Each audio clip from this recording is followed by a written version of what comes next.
So this guy got shot 21 times. Why? Because for over a decade, he made the police look like clowns, robbing banks in broad daylight, escaping maximum security prisons like it was a hobby, and even kidnapping a millionaire just for fun. This is Jacques Mesrine, and he's from France. So it's the 1950s, and Jacques was just a regular guy from a middle-class French family, strict Catholic parents, probably forced to pray before dinner. Then he joined the French army and got sent to Algeria. And that's where things took a turn, because what he saw messed him up for life. He took part in torture, assassinations, and brutal warfare, and he loved it. By the time he got back, violence didn't scare him anymore. And instead of, getting a normal job and maybe getting some therapy, he picked up a gun and decided, crime seems like fun. And once he started, he never stopped. By the 1960s, Mesrine wasn't just robbing banks. He was treating it like a sport. This guy would rob 2 banks in one day. He would get in a car, rob a bank, drive a few blocks down the road, and then rob another bank in broad daylight. And he wasn't alone. This is Michael,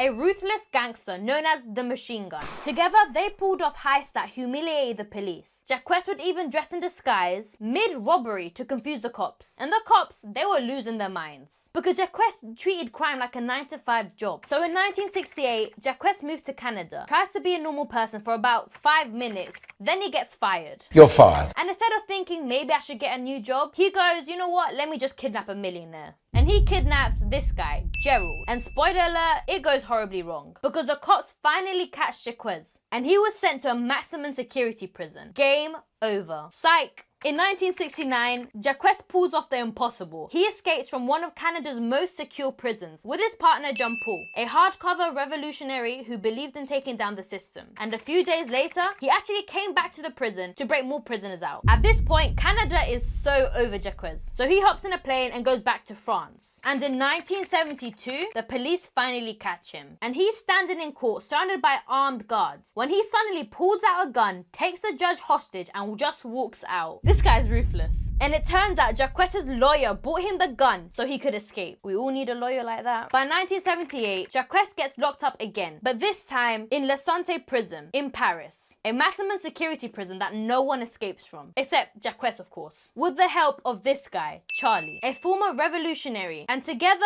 they break out of the prison, treating the cops like they're a joke. And just for fun, he later tries to break out other prisoners too. And the police are absolutely losing their minds. At this point, they don't want him arrested anymore. They want him dead. And by 1979, Jacques had already escaped 2 maximum security prisons, robbed dozens of banks, humiliated the police at every turn. And how? He wasn't even hiding. Jacques was given interviews, writing a book about his crimes, and literally taunting the cops. He even said, "I will never go back to prison. They will have to kill me." But before that could happen, he needed one last big score. So he decided to kidnap a millionaire. This is Henry, a wealthy real estate tycoon. At this point, Jacques was France's biggest problem, and he was the most wanted criminal. So what did he do? He gets plastic surgery to disguise himself. But he got a bit cocky, and he started bragging, telling everyone that he kidnapped a millionaire and got money out of it. And obviously, the whole of France is looking for him. So Jacques is driving through Paris, and at this point, the cops have been tracking him for weeks. And suddenly, Jacques slams the brakes, but before he can react, bam, 21 bullets. He gets shot in the head, chest, arms, everywhere. No warning, no chance, just gunfire. Jacques never even touched his gun. Jacques couldn't even defend himself. And the craziest part, he asked for it. And this is Jacques in real life.